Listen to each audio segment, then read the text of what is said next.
그러니까 4년 동안 중간에 이제 겨우 중대재해법이 만들어진 거 빼고는 지금 다시 이제 뒤로 가고 있는데 사고는 또 계속 생기잖아요. 1년에 수백 건씩 발생한다고 하는데 피 묻은 빵이죠. 삼성을 뒷받침하는 것이 공직의 책무. 일본 식민지 안 됐다면 오늘 한국에 있었을까? 효순이 미선이 사고 그 사고는 도로 협소가 문제인데 반미운동으로 악용하고 변질을 하고 있다. 광화문 광장에 이승만 박정희 대통령 동상을 세워야 한다. 박정희 세종 정조 다 합쳐도 반만년 역사에서 최고. 도지사가 누구냐고 묻는데 답을 안 해. 대답을 안 해. 내가 도지사라는데 왜 안 샀냐? 내가 도지사라는데 그거 왜 안 샀냐 말이야. 그래서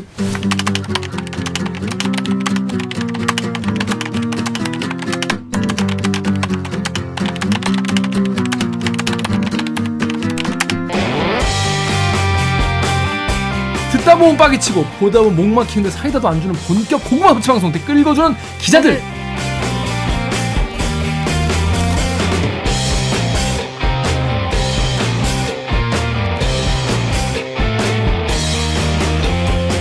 실화입니까? 실화냐? 저비용 고퀄리티를 추구하는 사내수공업 방송입니다. KBS 기사에 누리꾼 여러분 댓글로 남겨주신 국내 실체 응원 모두 바라겠습니다. 여러분이 한 땀 한 땀 눌러주시는 구독, 좋아요는 4차 언론혁명에 작고 큰 힘이 됩니다. 반갑습니다. 전 댓글 읽어주는 기자는 김기현이 영상 보시다가 들으시다가 괜찮다 칩니다. 들을만하다 싶으시면 구독과 좋아요 부탁만 눌러주십시오. 네, 자 자기소개해주세요. 뭐 매주 소개해야 되나요? 그래도 뭐 해주세요. 오늘 처음 보는 안녕하세요, 분들 볼수 정현욱입니다. 있으니까. 예, 정현욱 기자라고 합니다. 자기소개해주세요. 네, 안녕하세요. 작가 이만입니다. 네, 별일 없었죠? 다들 한 주 동안. 전 주말에 중계차 아 맞아. 여러분 갑자기 TV에서 정현욱 기자 나와서 당황하셨죠? 이거 옛날 그 개가 아닌가? 많이 당황하셨죠? 많이 당하셨어요. 많이 당황하셨어요. 왜 나왔습니까? 아니 그때 이제 원래 김근식 알죠? 좀 미성년자 성폭행범. 그 양반이 출소해서 이제 의정부의 법무부 산하 갱생시설로 가기로 해갖고 의정부 시장이 도로 통행 차단 명령 내렸잖아요. 못 들어오게 하려고. 네, 막 시민들하고 같이 스크럼 짜고. 그래서 원래는 9시 뉴스에 이제 의정부 시장을 연결하기로 해서 제가 이제 연결하려면 현장 기자가 가서 이제 질문도 조율하고 연결도 해주고 이렇게 해야 되거든요. PD가 역할을 해야 돼서 원래 그걸 하러 이제 제가 갔는데 가는 도중에 그 검찰이 또 영장을 청구했어요. 네, 새로. 네, 영장을 청구해서 이제 영장이 발부가 되면 출소를 못 하니까 그러니까 다른 건으로 의정부에 안 올 거 아니에요. 그러니까 다른 건으로 이제 구속영장이 또 발부가 되면은 이제 이게 별건이긴 다른 건이기 때문에 새로 구속돼서 또 재판을. 하여튼 뭐 그 가는 중에 그게 이제 뉴스가 나와서 그러면 이제 의정부 시장 연결을 할 필요가 없어지잖아. 그렇죠. 그래서 제가 대신 의정부 환영 안도 뭐 이런 걸 가서 해갖고 그런 중계차는 처음이었는데 의정부 시민들이 수십 분이 저를 둘러싸고 이거 끝나니까 막 다 환호성과 기립박수. 왜냐면 우리 의정부를 위한 뉴스를 하신 거잖아. 그래갖고 막 와서 악수하고 잠깐 스타가 됐답니다. 아, 그렇구나. KBS 기자가 어디 가서 환영받는 경우가 많지 않은데 그렇군요. 고생 많이 하셨습니다. 자 그럼 저희는 로고 듣고 이만한 작가 근황은 없어요? 근황 없잖아. 전 이번 주말에 자기소개서를 생짜로 처음부터 끝까지 다 했었습니다. 왜? 제가 그 백업을 다 티스토리에 해놨어요. 티스토리 아세요? 네, 티스토리 카페 같은 거 아니야? 네, 티스토리가 어제까지 안 열렸나? 블로그 같은 거잖아. 네네, 거기다가 이제 그냥 다 저장을 해놓은 거예요. 그리고 카카오 메일로 이렇게 옮겨놓고. 근데 그게 동시에 두 개가 안 되는 거예요. 두 개 다 그거구나. 네, 그러니까. 그래가지고 그냥 처음부터 기억나는 대로 완전 피해자네. 써야 했습니다. 오 쉣. 이 소중한 근황을 안 들을 뻔했잖아. 와, 진짜로? 네, 왜 하필 그 두 개 했어? 그리고 제가 채용을 약간 분리를 하려고 다 카카오 메일에 넣어놨거든요. 분리? 그러니까 네이버로 받으면 막 섞이잖아요. 그래서 뭐 자소서 같은 거 쓸 때 다 카카오 메일로 써놨어요. 그래가지고 뭐 연락이 이게 온 건데 내가 못 받은 건지 뭐 이런 것 때문에 좀 고민을 했는데 실제로 그것 때문에 시험 못 본 분도 인터넷에 있더라고요. 그러게 인생의 기회를 이렇게 큰 피해를 받네. 진짜. 아니 뭐 그런 분도 있다며. 그 소개팅을 하기로 오. 그 번호는 서로 안 받고 카톡만 그쵸. 이제 했는데 그날 연락이 안 돼서 뭐 까였나? 까인 건가? 근데 거지. 알고 보니까 진짜 까인 거였고. 뭐 그런 사례도 있대요. 커뮤니티에 올라왔다는데 그 패밀리 레스토랑 같은데 이제 할인 쿠폰 같은 거 3시 반에 계산을 해야 되는데 실컷 때려 먹었는데 이게 안 떠갖고 계속 기다리다가 결국 생돈 내고 뭐 별의별 사례가 다 있대. 별의별 사례 다 있고. 저 그날 택시 탔는데 또 있냐? 카카오 택시를 잡으려고 했는데 안 잡히는 거예요. 그렇죠, 안 잡히죠. 카카오 택시 딱 그래서 그냥 택시를 우연히 잡아서 탔는데 택시 아저씨가 다 같이 카카오 택시 안 하니까 너무 좋다고. 나만 안 하면 손해인데 다 같이 안 하니까 그냥 이게 사람 그냥 태우고 이게 은근 즐겁다고 막 말씀을 하시더라고요. 즐겁다고? 네. 그럴 수도 있겠네. 그럴 수도 있겠네. 기사분들은. 여러분 카카오 회사 자체가 되게 문제가 많다는 얘기도 많이 있고 여러분도 많이 되게 피해 보신 분 많이 계실 것 같은데 좀 잘 해결됐으면. 김 기자는 불편한 거 없었어요? 저요? 저는 뭐 없었어요. 이번에 불편한 거 없었으면 아싸야? 아싸란 말이 있던데 평소에는 한 4시간 정도였는데 이번 한 10시간이었잖아요. 여러 사람들이 힘들게 살고 있습니다 지금. 자 지금 그러면 1부 코너죠. 내가 바로 외람이 진짜 외람이 코너 돌아오겠습니다. 로고 주세요. 나는 기레기가 싫어요. 지금 여러분은 본격 KBS 소통 방송 댓글 읽어주는 기자들을 듣고 계십니다. 내가 대들기를 보고 싶어서 보겠어? 대들기 안에 사람 있잖아. 사람. 여기서 사람 있다고. 예, 대들기가 여러분과 대화하기 위해서 소통하기 위해서 만든 채널이니까 오셔서 저희와 즐거운 이야기 댓글로 나눠보시죠. 자, 멋있는 외람이 많고 많지만 내가 바로 외람이 진짜 외람이 KBS나 타사의 외람된 기사 혹은 외람된 사건 소개시켜드리고요. 외람된 질문 대신 던져드리는 진짜 외람의 코너가 되겠습니다. 자, 우리 첫 번째 아이템 어떤 거죠, 정혁 기자? 아주 비극적인 뉴스인데요. 즐겁지 않고 그 카카오톡이 멈춘 그날 우리가 모르는 사이에 또 다른 김용균이 나와서는 안 되는데 나와버렸습니다. 그 파리바게트 아시죠? SPC의 계열사 이제 재료 만드는 계열사 SPL이라는 곳의 평택 공장에서 그 샌드위치에 들어가는 이제 재료 소스를 배합하는 기계에 20대 노동자가 빨려 들어가서 숨지셨죠. 다음 댓글에 파인트리님이 23살 어리고 아까운 나이라서 더욱 안타깝고 마음이 아프네요. 고인의 명복을 빕니다. 라는데 저희도 고인의 명복을 빕니다. 자, 이게 어쩌다가 저도 기사를 처음 봤을 때 우리나라 아닌 줄 알았어요. 왜냐면 너무 말도 안 되는 사건이잖아요. 우리한테 너무나 친숙한 그 파리바게트 샌드위치잖아요.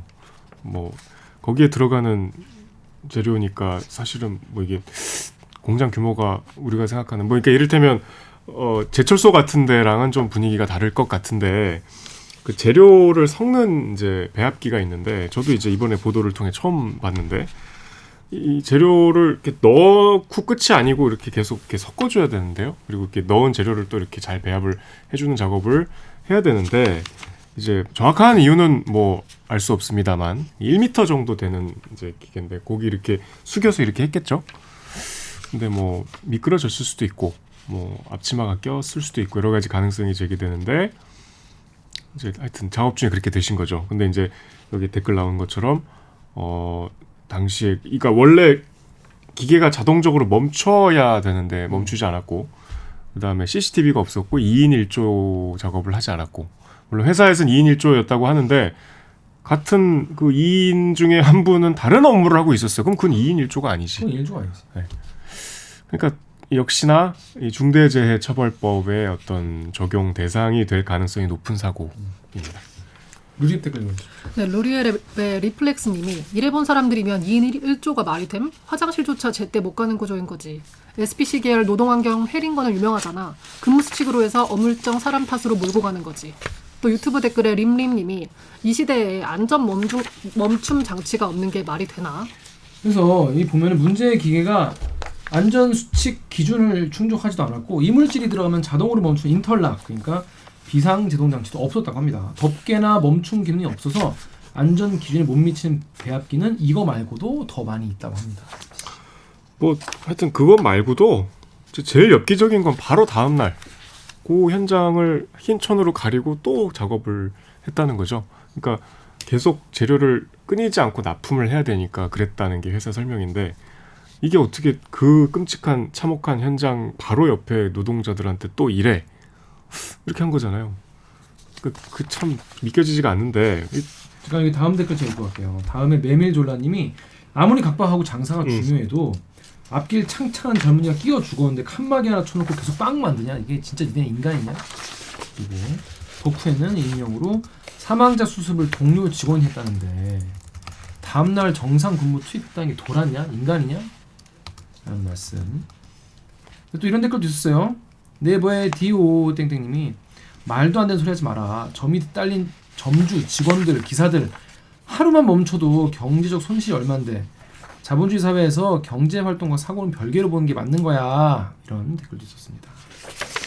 그러니까 우리가 흔히 먹는 삼각김밥, 뭐 편의점 김밥 내지는 샌드위치 이게 기계가 만드는 게 아니라는 걸 이번에 아셨겠죠? 이건 다 사람이 물론 뭐 공정 과정에서 이제 기계가 많이 개입을 하지만 상당 부분 아직도 노동자들이 직접 하는 일들이 많더라고요. 근데 돌아가신 분은 이제 열심히 여기서 일해서 나중에 파리바게뜨 차리는 게 목표셨대요. 어떤 분이었나요? 그러니까 이제 원래 SPC에 취직을 했다가 이제 한 2년 9개월쯤 전에 재료 만드는 회사로 지금 이 회사로 이직을 해갖고 그러니까 이제 뭐 이렇게 배워서 내가 이걸 나중에 차려봐야겠다 했는데 제가 이제 제일 가슴이 아팠던 거는 요 같은 라인의 이제 남자친구 사내 커플이었나 봐요.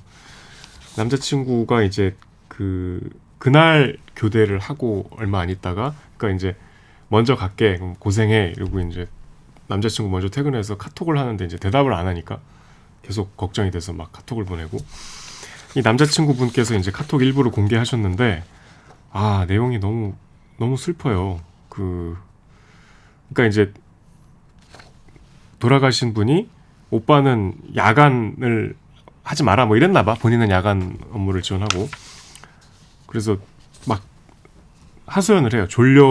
졸려주고 내일 거 치킨 롤 치킨 대비해서 그거 같아. 우리 파리바게뜨 가면 치킨 그 랩 같은 데리야끼 치킨 500봉 깔 예정. 난 이제 죽었다. 이렇게 해도 내일 300봉 더 까야 되는데 서럽다. 뭐 그러다가 이제 남자친구가 위로하니까 뭐 사실 일상이야 헤헤. 내가 이래서 오빠 야간 오지 말라고 한 거야. 일 나 혼자 다 하는 거 들킬까봐 킥킥. 그래서 남자친구가 으휴 속상해. 야간 그만두고 싶으면 그만둬. 나도 곧 따라갈게. 뭐 집 가장 뭐 이렇게 대화를 하셨는데 뭐 여행 계획도 있었다고 해요. 두 분이 23살, 24살 커플인데 이렇게 그냥 뭐 갑자기 이런 비극이 닥치기 직전 대화였던 거죠. 그렇습니다. SPC는 그래서 뭐 관련 입장 있나요? SPC는 뭐 일단 공식 사과를 했고요. 근데 이제 중대재해처벌법 적용 가능성이 높은데 이게 이제 계열사이기 때문에 뭐 재무상으로도 독립된 회사여서 SPC까지 이거 SPL이잖아요. SPC까지 처벌이 미칠 것 같진 않다는 게 지금 지배적인 시각이에요. 그렇습니다. 이런 사건들 보면은 사실 사람들이 이래서 중대재해처벌법이 필요하구나, 적극해야 되는구나 이런 댓글도 많이 봤는데 근데 여기가 이런 일이 처음이 아니었다고 합니다. 여기 네이버 댓글입니다. 네, 네이버 댓글에 KSYT님이 헐 여기 불과 며칠 전에 손끼임 사고 있었는데 계약직 직원이라고 조치도 제대로 안 해주고 쉬쉬하기 바빴던 사건이 있지 않나? 며칠 됐다고 사망사고가 나. 안전관리 개똥인가 보다. 불과 8일 전에 비슷한 사고가 있었다고 합니다.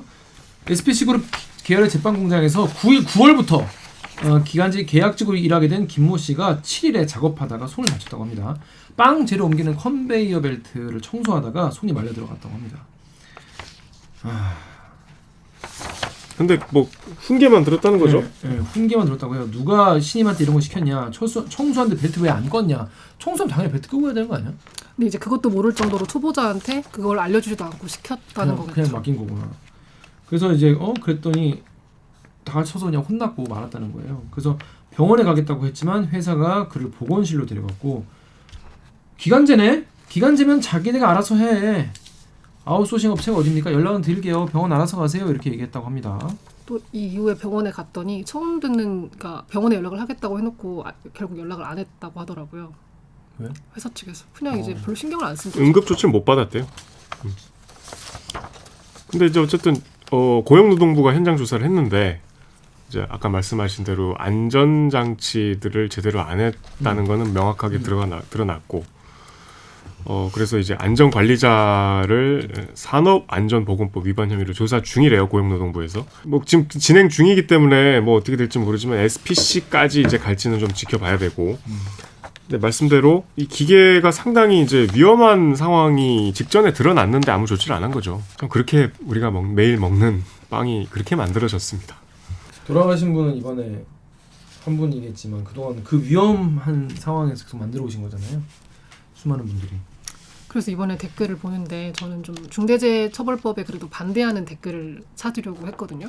열심히 찾았는데 정말 그러니까 뭐 다들 이 사건을 보고 나서 아 이게 필요하구나라는 것에 좀 공감을 하신 건지 댓글을 찾을 수가 없었습니다. 제가 그래서 양쪽 댓글을 다 한번 찾아봐 달라라고 부탁을 드렸는데 중대재해처벌법에 대해서 비우호적인 댓글은 거의 없었다. 다 필요한 것 같다 이런 얘기를 했다는 거죠.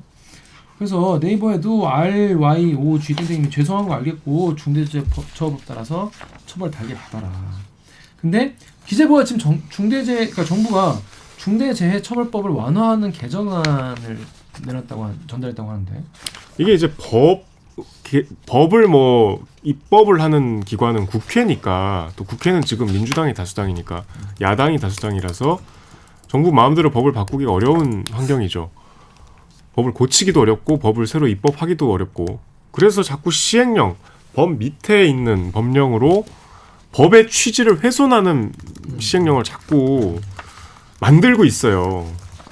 삼권 분립을 정신에 헌법 정신에 위배되는 꼼수를 자꾸 부리고 있는데 저번보다 더 심각합니다. 검경 수사권보다 기재부가 이제 중대재해처벌법 주무부처가 고용노동부니까 지난 8월에 이제 법 시행령 개정 관련 의견을 전달했다고 해요. 거기서 이제 최근에 고용노동부가 답변을 했는데 그 답변서를 입수해서 보니 노동부 입장을 기재부가 이제 주문한 개정 방향은 쉽게 얘기하면 경영 책임자에 대한 처벌을 완화하는 거예요.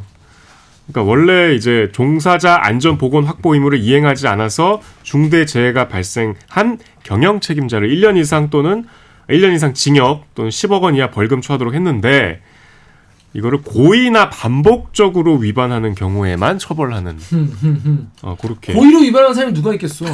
말을 다치게 해야겠다. 이렇게. 그리고 다치게 해야겠다. 형사처벌 규정을 아예 삭제하고 그냥 경제적인 처벌, 이제 벌금 얘기하겠죠. 그리고 이제 징벌적 손해배상, 그러니까 손해액의 5배까지 배상하도록 하는 거죠. 그 징벌적 손해배상도 중대산업재해 적용 대상에서 제외하자. 뭐 그런 방향입니다. 다 빼자는 거. 뭐 아시겠죠? 핵심적인 건 다 빼자. 사실상 뭐 우리가 알고 있는 대기업에서 이런 처벌 사례가 있나요 그동안? 치명적인 이 안전 그 미비 혐의점이 드러나야만 이게 적용이 되는 거지. 사고 났다고 해서 다 엮을 수 있는 법은 아니에요. 안 그래도 이게 뭐 사실은 김용균법이라고 하는 이 법안의 입법을 주장해 왔던 실질적인 이 법을 만드는 데 기여했던 그 김용균 씨 어머니 김미숙 씨도 이 법 자체가 굉장히 아직 좀 미비하다고 굉장히 그 불만과 비판을 토로하셨는데 이것조차도 지금 이제 거의 이거는 뭐 무력화하자는 거잖아요. 어떻게 이런 사건 앞에서 이게 기재부가 이랬다는데 이건 정부의 뜻이 아니겠습니까? 그렇겠죠 당연히. 저는 이것과 관련해서 대통령실이 낸 그 발언이 있거든요. 그러니까 윤석열 대통령이 뭐 정확한 사고 경위와 함께 구조적인 문제는 없었는지 파악하라고 지시를 했고, 대통령실 고위 관계자가 근데 어떻게 이제 말을 했냐면 불의의 사고 소식을 윤 대통령이 전해 들은 뒤에 상당히 안타까워하고 유족에게 애도를 표했다며 형편이 어려운 분들의 짐을 짊어진 소년 소녀 가장들에게 일어난 사고에 대해 한 번 더 들여다보라고 지시했다라고 나오거든요. 구조적인 문제로 바라봐야 하는 건 맞는데 이게 소년 소녀 가장들을 돌아봐야 하는 문제는 아니라고 생각하거든요. 왜냐면 23세면 사실 다들 일을 하고 있는 사람들도 많고 소녀라고 안 하죠. 네, 일부러 핀트를 잘못 맞추시는 건지 아니면은 일부러 소년 소녀 가장 뭐 이런 쪽 취약계층 이런 쪽으로 보려고 네. 하는 건지. 아니야 네. 그렇게 치밀한 의도는 없었을 그러니까 거야. 중대재해처벌법 누가 봐도 이 사건을 봤을 때 중대재해처벌법에를 초점을 맞춰서 봐야 할 것 같은데 소년 소녀 가장들이 어렵다는 측면에서 바라보는 갑자기? 게 과연 구조적인 문제로 바라보는 건지 되게 의아하더라고요. 이게 지금 뭐 뒤에 얘기하겠지만 위헌 법률 심판을 제청해서 이제 헌재로 갔는데 그렇습니다. 이게 중대재해처벌법이. 신문 기사 보세요. 제목이 중대재해법 헌재 간다. 법 모호하고 과잉처벌. 물론 다운표는 쳤어요.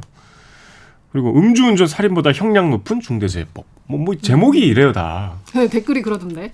그럼 살인하고 음주운전 형량을 높여라라는 댓글이 밑에 짜락 있더라고요. 그런 거 보면.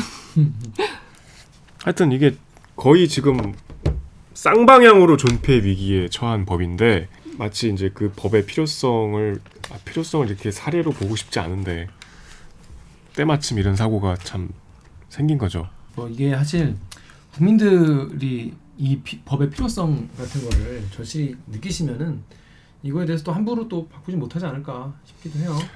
김영균 씨가 돌아가신 게 이제 벌써 4년 됐거든요. 4년 전 12월이었는데 그러니까 4년 동안 중간에 이제 겨우 중대재해법이 만들어진 거 빼고는 지금 다시 이제 뒤로 가고 있는데 사고는 또 계속 생기잖아요. 유사한 사고가 우리가 안 다뤄서 그렇지 계속 있었잖아요. 맞아. 1년에 수백 건씩 발생한다고 하는데 피 묻은 빵이죠. 그래서 뭐 어떤 분들은 뭐 SPC 뭐 불매운동을 하자 뭐 그런 말씀하시는 분도 계시고 그런데 참 우리가 할 수 있는 게 참 적고 너무 슬프긴 하지만은 계속 이거 사실 법이나 구조적인 문제를 해결하는 것밖에 답이 없으니까 이쪽을 정치권이나 이런 쪽을 지켜봐야 될 것 같다 이런 말씀을 드리겠습니다. 자 그러면 다음 아이템으로 넘어가시죠. 다음 아이템도 좀 답답합니다. 김문수 고발 의결 다 아시죠? 왜 고발하죠? 이분이 뭐 하는 분이죠? 경사노위 위원장인데 이제 장관급이잖아요. 네. 경사노위 경제사회노동위원회인가요? 쉽게 얘기하면 노사정의 타협과 화합을 중재하는 자리예요. 그러니까 가장 이제 그 노사정 모두를 다 아우르고 네. 이렇게 포용하고 네. 서로 서로 싸우지 마 이렇게 한번 합의를 해보자 이런 싸우지 마. 그러니까 이렇게 친하게 지내 이런 일을 하는 거죠. 근데 거기에 이제 구구 유튜버로 활동하셨던 우리의 김문수인데 우리 순대형 김문수. 김문수 김문수 TV를 그래서 좀 찾아봤더니 채널을 닫아서 볼 수가 없대. 그러니까 너무 아쉽죠. 거기 재능 많은데 뭐 운동하시고 그래서. 아 그런 것도 있어요? 네. 그 또 자기 보좌관 출신의 또 기라성 같은 정치인 한 명 있잖아요. 차명진. 그 김문수 보좌관 출신이거든요. 그 두 분이서 진행할 때도 만났고. 그 재밌었겠다. 그걸 못 보고. 그러니까 이분에 대해서 간략하게 설명드려. 이분은 사실 우리가 그냥 웃고 넘어갈 간단한 인물은 아니에요. 사실 이 도지코인 때 또 한 번 떴었죠. 왜요? 왜냐면 도지코인이 되게 떴을 때 막 15배 오르고 막 그러잖아요. 이제 김문수가 예언했다. 네. 도지사입니다. 내가 도지사라고 얘기하지 않았냐? 또 조롱하네. 내가 도지사라는데 왜 안 샀냐? 내가 도지사라는데 그거 왜 안 샀냐 말이야. 그래서 한밤중에 소방관한테 전화해서 소방관 전화해서 도지사입니다. 도지사라는데 내가 왜 도지 안 사고 나중에 후회하고. 요거 재밌네. 도지사는 그런 겁니다. 이분은 그 앞서서 일단 20, 30대까지는 아주 기라성 같은 그 노동운동가였어요. 이제 서울대 경영학과를 나오셨는데 노동 현장에서 이제 위장 취업하고 이게 다 이제 시작이 김문수예요. 그래서 민주화 운동의 김근태, 노동 운동의 김문수. 그런 진짜 그래서 이분이 소련이 붕괴됐을 때 3일 동안 울었다고 하시대. 실제로 그랬는지 모르고 본인이 그랬어요. 그러다가 이제 정말 노동 현장에서 정말 위대한 노동운동가로 명성을 떨치다가 이제 민중당이라는 어떤 제도권 안에 들어가서 우리가 노동운동을 하자 당을 창당했는데 뭐 총선에서 될 리가 없죠. 근데 이제 김영삼 대통령 3당 합당 아시죠? 네. 노태우 당에 들어가서 이제 그 당을 접수했잖아요. 그래서 본인이 민주화 세력인데 군사정권과 야합했다는 비난으로부터 좀 자유롭고 싶어서 대거 재야 인사들을 영입할 때 영입이 된 게 대표적인 케이스가 이제 요새 방송에서 많이 활약하시는 이재호 하고 김문수였어요. 그래서 그때부터 김문수 씨는 지금의 이제 국민의힘 전신 신한국당, 뭐 자유한국당, 그래서 14대, 15대, 16대, 17대 연달아서 4선 국회의원을 하고 경기도 도지사를 2번 하셨어요. 근데 경기도 도지사 할 때 상당히 뭐 그 도정에 대한 평가가 좋았고 지금 우리가 누구나 알고 있고 누구나 빨리 개통되길 바라는 GTX의 첫 아이디어가 김문수 지사였대요. 그리고 이제 KBS 직원으로서는 다 영향을 받고 있죠. 경인센터. 경인센터 만드는 그때도 이제 김문수 도지사의 어떤 정치력으로 직원으로. 네. 김문수 도지사가 이 경기도에 따로 채널이 필요하다. 강력한 로비와 이제 김기화 기자를 뽑아주셨던 김인규 사장의 어떤 콜라보의 결과로 경인센터가 그러시다가 이제 저 경기도지사 불출마 선언을 하시고 다음에 이제 국회의원 선거 나가셨는데 이제 그때부터 이제 약간 좀 꼬이기 시작했는데 그 시작이 이제 저 방금 얘기한 김문순대 그것 때문에 순대와 도지사라고. 그러니까 그동안 어쨌든 조금 보수 정당의 정치인이지만 굉장히 또 지금까지 청렴하시대요. 그러니까 돈이 가난하대 되게. 도지코인 안 사셨을 것 같아. 돈이 남 잘 되기만 바라는 분인 거야. 아니 본인이 샀다 그런 거잖아. 도지사라고. 도지 삽니다. 도지사라고. 나 삽니다 그런 거. 아니 도지사라고. 너 도지사라고. 그때 2011년 때 있었던 일이거든요, 그게. 근데 제가 이거 너무 똑똑히 기억이 나는 게 제가 2011년이면 몇 살이야? 초등학교에 있었거든요. 네. 근데 다들 이걸 말장난으로 하고 놀았던 것 같아요. 초등학생도. 네. 근데 유튜브도 없었는데. 그쵸. 워낙 계속 그게 화제여가지고. 그게 근데 정치적으로 굉장히 치명타였대요. 그러니까 그래서 그때 대구에 내려갔는데 대구에서 김부겸하고 붙어서 졌어요. 나중에 또 뜬금없이 그 서울시장 후보로 나오셨는데갖고 박원순, 안철수, 양자구도였는데 김문수가 껴들어서 김문수가 2등했죠 그때. 그러니까 이게 안철수하고 단일화가 안 돼갖고 당시 안철수는 이제 국민의당이라고 있었죠. 어쨌든 계속 이제 경기도지사 이후로는 선거에서 계속 이제 낙선하시고, 그러니까 돈이 점점 이제 없어지는 거지. 안 그래도 가난하셨는데. 그래서 이제 정광훈 코인을 좀 타셨어요. 아 맞아. 이제 그 취미 많이 나왔어. 그 태극기 집회에 이제 거의 히어로처럼. 근데 이제 또 정광훈 목사가 당시에 그 코로나 집단 감염의 주범으로 몰리면서 그쵸. 약간 좀 선을 긋다가 이제 정광훈 추종자로부터 아주 개욕을 잡수시고. 잡수셨어요? 그리고 또 뭐 당도 창당하시고 뭐 되게 하여튼 뭐 되게 열심히 사시는 네. 유튜브도 하시고 그 와중에 이제 유튜브도 유튜브 하시면서 열심히 사는 분이야. 그 박근혜 관련한 것도 태극기 부대에서는 은근 안 좋아하는 의견도 있더라고요. 원래 박근혜 탄핵을 열심히 주장하다가 탄핵이 막상 되려고 하니까 태극기로 들어와가지고 탄핵 반대를 외치셔서 철새 논란 뭐 이런 게 있더라고요. 스탠스를 잘 바꾸네요 이래저래. 근데 이제 어쨌든 문재인 대통령에 대해서도 박근혜의 저주가 뭐 몇 대에 걸쳐 있을 것이다. 뭐 이런 게 약간 좀 비판을 해도 약간 좀 이성적으로 좀 하여튼 그 스펙트럼이 다양한 분입니다. 네. 이쪽 끝에서 이쪽 끝까지 근데 유연한 분이네요. 너무 유연해서 이제 이렇게 메비우스의 띠처럼. 진짜 웃긴 게 있어요. 그 이 사람이 경제사회노동위원회 위원장 임명할 때 이제 왜 이 사람 임명하냐라고 대통령실에 물어봤는데 대통령실에서 뭐라고 했냐면 제가 이거 보고 진짜 웃겼는데 대통령실 고위 관계자가 좌우 극단을 다 오간 사람, 사회 전체를 다 들여다볼 수 있는 장점이 있다라고 답변을 했대요. 근데 이 말은 사실 진짜 자세히 들여다보면 이상한 게 그러니까 지금 극단에 있다는 거잖아요. 그러니까 좌우 극단에 있다는 건 뭐 좌극단은 언젠지 알겠는데 지금이 우극단에 있다는 건데 이거를 대통령실이 직접 얘기한다는 게 좀 의아하더라고요. 그러게. 노동 현장에 뭐 경험이 많다, 인적 네트워크가 많다 그러셨는데 이분은 노동운동한 게 70년대인데 50년 전 네트워크. 50년 전 네트워크 저는 없어요. 아니 그래서 이제 여기서 문제가 된 발언이 그거잖아요. 문재인 공산주의자. 자 한번 보세요. 그 이유가 이거예요. 문재인 대통령이 신영복 선생을 존경한다고 했다. 존경하는 사상가라고 했다는 게 그 이유예요. 아무튼 그런데 요거에 대해서 이 발언이 어떤 맥락에서 나왔던 겁니까? 이 말이. 네, 문재인 대통령이 평창올림픽 뭐 리셉션 때 이제 존경하는 사상가 신영복 선생이다 뭐 그런 말씀을 하셨는데 신영복 선생이 이제 젊을 때 통역당 사건으로 무기징역을 선고받으셨거든요.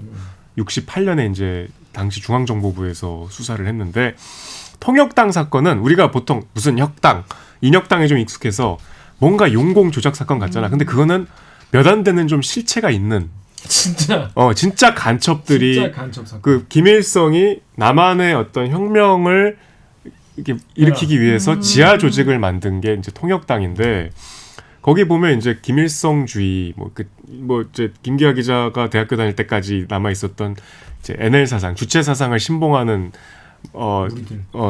약간 저 그룹이 있었는데 거기에 이제 깊숙이 개입해서 활동을 하신 혐의로 이제 유죄 판결을 받고 무기징역을 선고받아서 20년 복역을 하시고 1988년에 전향서를 쓰고 이제 출소를 하셨어요. 물론 신영복 선생은 당시에 이제 민주화 운동을 하기 위해서 그런 그 조직의 실체는 모르고 가담을 했다고 주장을 하시고 또 어떤 쪽에서는 충분히 알만한 위치였고 열심히 활동했다 이렇게 주장하는 분도 계신데 본인은 어쨌든 아니라고 해요. 근데 뭐 이제 어쨌든 전향서를 썼어.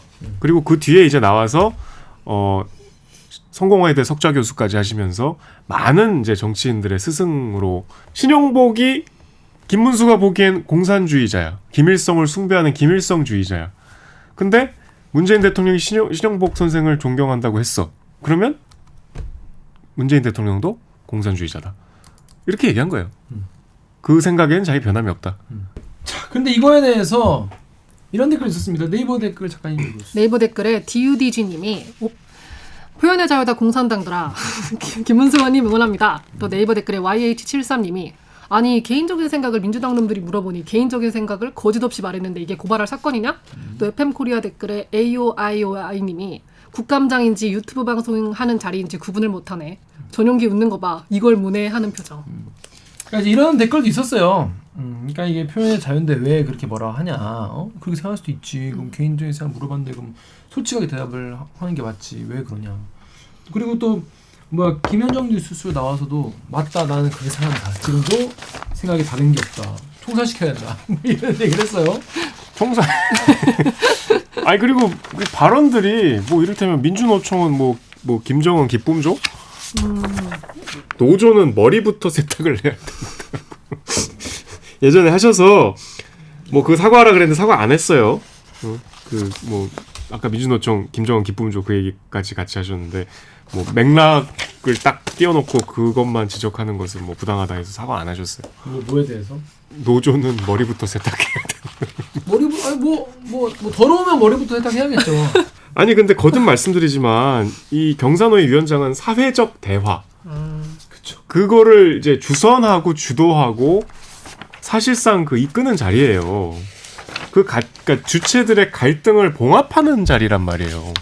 노사는 어쨌든 고질적인 갈등 관계고 거기에 이제 정부가 또 개입을 해서 노사정이 한 바퀴가 돼서 이렇게 계속 갈등 조정을 누군가 해야 되는데 그 역할을 하는 상당히 그 갈등 조정자라는 가 갈등 이제 제조기가 되고 있는 거죠. 협의하고 뭐 파트너십 만들고 뭐 이런 역할인데 지금 이런 분이 어떻게 앞으로 일을 해나갈 수 있겠습니까? 일단 전 기본적으로 논리적으로 좀 문재인 대통령이 신영복 선생을 존경하는데 신영복 선생이 김일성주의자야. 그러면 문재인도 김일성주의자다 이거 아니에요? 이게 진짜 전혀 상관없는 거예요. 이거는 논리적으로 말이 안 되는 거예요. 근데 뭐 이게 기초적인 이런 식으로 말을 자기 편한 대로 하는 게 과연 말이 맞나 이해가 안 돼요. 이분이 예전에 이제 화제가 됐던 게 그 경기도지사 때 유시민 전 장관하고 이제 붙었잖아요. 그때 TV 토론에서 유시민 전 장관이 되게 이렇게 존경의 이렇게 언사를 했어요. 예전에 이제 노동운동할 때 자기를 많이 도와주셨고, 그다음에 이제 유명한 일화인데 어쨌든 그때 잡혀가서 뭐 되게 혹독하게 뭐 신문을 받았을 거 아니야. 그때 끝까지 불지 않고 지킨 게 심상정 지금 의원이래요. 그리고 인품 자체는 뭐 이념을 떠나서 누구나 인정하는 아주 그 합리적이고 온화한 성품이라고 알려져 있는데 이런 분이 진짜 이거 되게 갑자기 굉장히 말이 지금 거의 유튜브에서도 노딱 붙을 만한 말씀들을 자꾸 하시잖아요. 아니 무슨 경산호위 위원장이 노조한테 머리를 세탁 뭐 이게 코미디도 아니고 뭐예요. 그리고 공산주의, 김일성주의 지금 이 얘기를 왜 듣고 있어야 됩니까? 지금 이 대명천지에. 이걸 얘기하는 것 자체가 좀 너무 시대 착오적이어서 이걸 뭐라고 발언해야 될지 모르겠는데, 그러니까 네이버 이런 댓글 달리는 거예요. GSVA님이 나도 고 신영복 교수 책 다 읽어보고 상당히 공감했고 탁월한 그분의 사상에 어느 정도 공감했는데 그러면 나도 김일성주의자인가? 아닌데? 이게 말이 안 되는 거예요. 그러니까 저도 뭐 여러분 감옥으로부터의 사색은 다 한 번씩 뭐 표지는 봤을 거 아니야 다들. 저도 한 3장 정도 넘겨봤거든요. 그래 대학 썼는데. 대학 가면 선배한테 하나씩 사줘요. 근데 그리고 또 그 책뿐이 아니라 여러 가지 책을 읽고 존경한다 그러면은 갑자기 그 사람이 김일성주의자가 되는 거야? 김일성주의자가 그렇게 쉽게 되는 게 아니에요. 저는 이게 도저히 이해가 안 돼요. 이게 왜 이게 논리적으로 말이 이게 왜 이런 유치한 얘기를 해야 되는지 난 솔직히 너무 뭐랄까 시간 낭비라는 생각이 드는데, 이런 분이 경산호위 위원장이시니까 자꾸 이런 얘기가 이제 소환되는 건데, 또 이런 말도 있습니다. 네이버 댓글에 KJS1님이 문재왕이 제일 존경한다는 신영복이 누구인가? 자유민주주의 체제를 뒤엎으려다 실패하고 간첩죄로 무기징역 선고받고 20년 감옥 살고 가짜 전향서를 쓰고 출소한 간첩이다. 출소 후에 성공회대 교수를 하면서 자기는 전향서 쓴 적이 없다고 말한 자다. 이런 자를 존경하는 문재왕이 김일성주의자 아니고 무엇인가? 당연히 김일성주의자는 아니죠. 이게 뭔 상관이야. 이런 사람을 존경하는 거랑 김일성주의자가 뭔지는 알고 지금 쓰시는 건지 모르겠어요. 이렇게 말하는 분은. 김문수 씨 본인이 70년대에 사회주의에 경도된 분이에요. 그 시대에 빨갱이란 말도 그렇지만 전도됐던 거 이해돼요. 그렇죠. 뭐 그럴 수도 있었고 지금 생각이 바뀌었을 수도 있는 거고. 그때 소련이 있었잖아. 소련이 짱짱했잖아. 그래서 이걸 공격이라고 하시는 것 같은데 너무 타격감이 없고 보는 사람 입장에서 약간 왜 저러지 싶어가지고 좀 당황스러울 정도로 말하시는 거예요. 근데 이제 이게 좀 황당한 게 이제 우리가 이것 때문에 갖고 왔는데, 이게 어쨌든 환노위에서 이거는 뭐 어쨌든 그 윤건영 의원한테도 이제 비슷한 얘기를 했잖아요. 이제 국회 모독 뭐 이런 여러 가지 혐의를 묶어서 고발하기로 의결을 했잖아요. 민주당이 그렇죠. 다수당이니까. 거기에 대해서 이제 여당은 상당히 그 김문수 씨를 두둔하고 있잖아요. 그렇죠. 주호영 씨가 저기 뭐 김문수 저 문재인 대통령이 그 신영복 선생 존경한다 그럴 때 나도 내 귀를 의심했다 뭐 그러고, 그다음에 그 이미자 의원은 그 당시 국감에서 이재명 대표가 우리 친일로 몰아갔지만 그냥 참지 않았냐, 그냥 넘어가자, 참 이건 뭐 그냥 뭐 이런 식으로 자꾸 뭉개고 있는데, 경산호위 위원장이 이런 얘기를 하니까 무슨 노조가 뭐 기쁨 조고 이런 얘기를 하시니까 문제가 되는 거 아닙니까? 그리고 약간 요건 속보성인데, 이제 그 리포트에 이제 민주노총을 만났다고 뭐 거짓말을 했다, 뭐 그런 논란이 있었어요. 그러니까 이제 김문수 그 위원장이 국정감사장에서 민주노총 산별위원장님하고 저녁에 만찬을 했다 전날에 라고 했는데, 민주노총에서 이제 바로 우리 산별노조 위원장 중에 김문수 만난 사람 없다, 그래서 거짓말 논란이 있었는데, 이제 오늘 좀 전에 조선일보에서 단독 그래갖고 전국 민주 택시노조 위원장 만났다. 응? 실제로 김문수 거짓말한 거 아니다. 뭐 이런 보도를 했어요. 뭐 사실 여부는 모르겠습니다. 아무튼 이제 전혀 경산호위와 상관없는 이런 논란으로 국감이 그냥 끝나버렸습니다.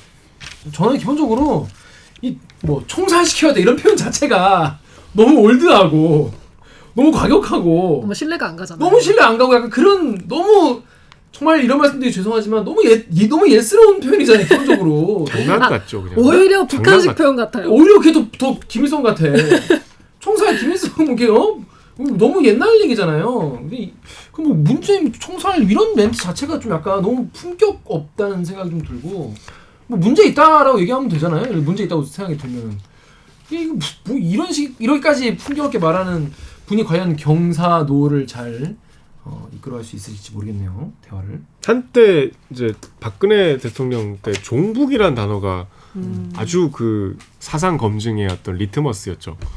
종북이야 너? 이러고 좌빨 종북 뭐. 근데 그 말 자체가 얼마나 폭력적이에요. 종북이면 안 됩니까? 대북 문제를 제일 중시하고 북한에 대해서 우선적으로 생각하면 그 나쁜 겁니까? 그 종북은 이제 김정일 따라가서 딸을 종자 써가지고 누가 김정은을 따라가요? 누가 왜? 우리가 아직도 북한하고 대등하게 통역당 때는 그럴 수 있어요. 60년대는 북한이 오히려 더 우리보다 GDP가 높았으니까. 그때는 아무도 그렇게 생각하는 사람 없어요. 체제 경쟁을 했던 시대인데 지금은 아니잖아요. 지금 아무도 그렇게 생각 안 해. 우리가 북한하고 체제 경쟁합니까? 진짜 어디랑 해. 우리 코로나 때 봤잖아요. 전 세계적으로 탑이야. 뭐 북한이랑 체제 아니 경쟁을 해. 그 보수 유튜브 보면은 빨갱이 이런 말을 일상적으로 써. 김일성주의자야? 총살이 어디 우리 법에 총살이 어디 나와 있어요. 그러니까 그런 단어 자체가 민주주의에서 금기시 되잖아요. 상식이나 합리적인 논쟁에서는 쓰면 안 되는 말이잖아요. 이거를 장관급 인사가 근데 저는 한편으로는 댓글을 제가 이제 많이 보니까 진짜 이런 댓글을 많이 보거든요. 뭐 종북 좌빨, 뭐 김일성 다른 애 만에 이런 거를 한번 원고 쓰면은 솔직히 어떤 기사를 정치적인 기사를 봐도 많이 달려있거든요. 그러니까 김문수 이 위원장이 사실 왜 이런 자리에 올라와 있는지 저도 의아한데 결국에는 이런 분들이 아직 있으니까 이런 분들을 대표해서 뭔가 있다는 생각은 들어요. 실제로 네네. 국민의힘 당 내에서 되게 난감하대요. 왜냐하면 이게 어떤 외연 확장에는 굉장히 도움이 안 되는데 지지자 결집에는 그래도 효과가 있대. 이런 강경 발언들이. 근데 이게 강경 발언이에요? 뭐 하여튼 선명성을 드러내는 걸 우리 그런 보통 뭐 그런 표현을 쓰는데 이게 지금 그거냐고요. 빨갱이, 뭐 공산주의자, 총살 이게 왜 강경 발언이죠? 이거는 그냥 김일성주의자. 이거 그냥 욕이잖아요. 그냥 좀 솔직히 좀 죄송한데 우스워서 좀 웃음이 이렇게 나와서 이게 뭐 이게 진지하게 사실 받아들일 얘기도 아닌 것 같은데 이런 분이 장관급이니까 되게 나라가 신기하다. 황당하죠. 나라가 신기하다 이런 생각이 듭니다. 김문수 씨가 어떤 이제 발언들을 했는지 또 좀 볼게요. 예전에 근데 엠파겐 이런 댓글도 달렸네요. 포비아님이 김문수는 저런 발언 해도 된다. 김문수는 좌좀 운동계의 끝판왕 대부급이었던 사람입니다. 그쪽 세계를 누구보다 잘 알고 아직도 그쪽에서 존경받는 인물이에요. 그래요? 그런 사람이 전향한 뒤에 민주노총 비판하고 민주당의 공산주의 성향을 비판했다면 누구보다 설득력이 있는 겁니다. 이렇게 생각하는 분도 계시고 또 FM코리아의 포트 오먼님은 경기도지사 김문수입니다. 이게 언제지? 그때부터 나락테크 탔다. 그때 보니까 덕후 댓글에 김문수 나 도지사인데 이거 오랜만에 찾아봤다가 야 이 인간 변한 게 없누. 나 도지사인데 김문수 코로나19 검진해달라고 제안했더니 나 삼선 의원이야 라고 했다고. 이건 뭡니까?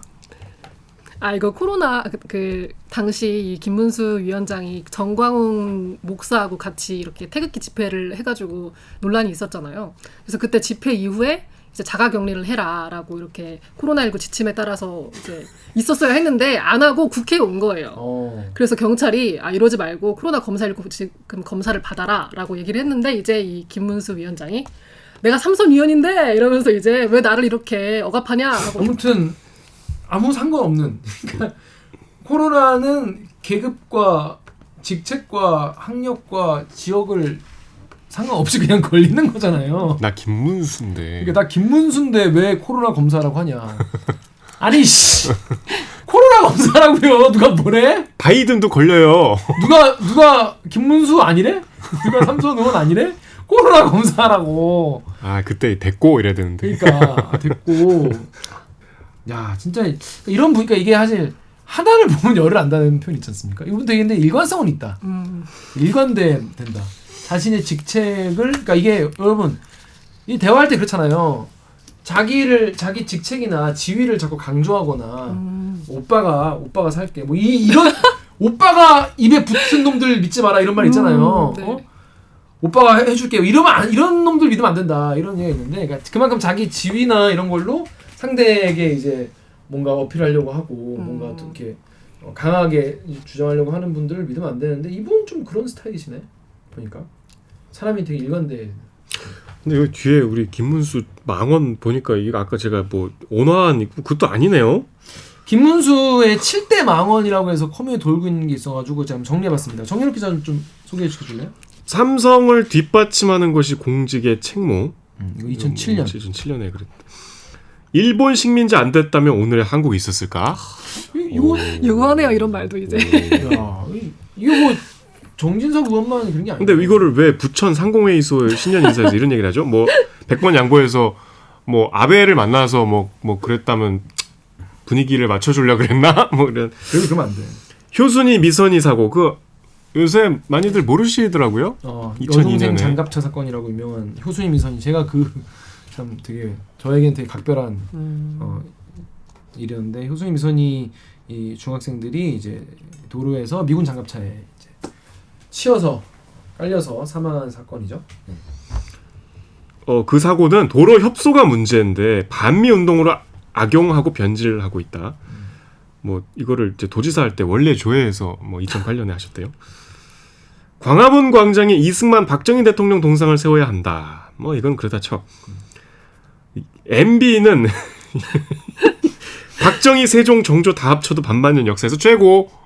아 근데 왜 온화하다고 했을지 좀 알 것도 같아요. 이런 말 듣고 있으면 이 사람 좀 온화하네 이런 생각 들고. 아니야, 근데 그 다음 게 충격이야. 이건 근데 좀 소개하기도 민망하다.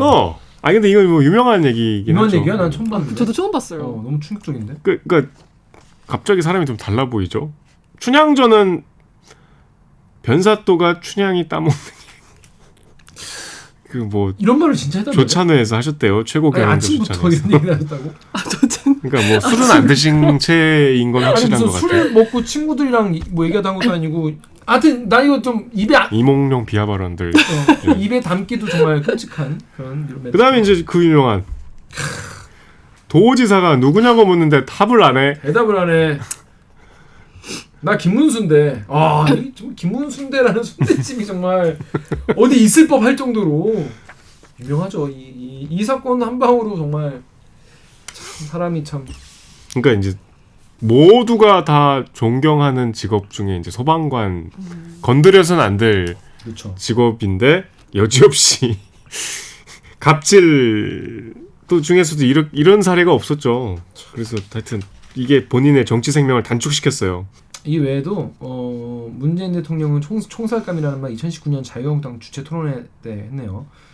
지금도 그렇게 생각한다라고 하고 세월호 천막은 죽음의 구판이다라고도 했었고 이재명 더불어민주당 대표한테는 악마라고 표현이 다 좀 너무 그러니까 옛날 스타일인데 옛날 막말 있죠. 요즘 막말도 아니고 약간 옛날 막말 스타일이어가지고 이런 식은 약간 황교안 그 옛날 대표가 이런 식의 막말을 많이 했잖아요. 같이 활동하시잖아요. 정광훈이랑 세 분이서. 셋이 트리오야? 네.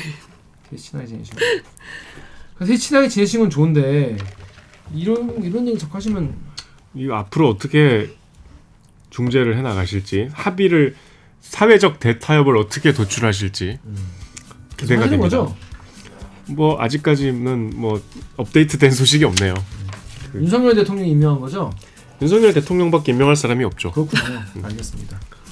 자, 그럼 저희는 외람이 코너 여기서 마치고 2부는요. 간만에 스포츠가 빛나는 밤에 한번 진행을 해보도록 하겠습니다. 이준희 기자와 함께 프로야구 소식 그리고 월드컵 소식 그리고 배구 단독 특종까지 다뤄보겠습니다. 그러면 2부에서 만나요. 눌러주세요.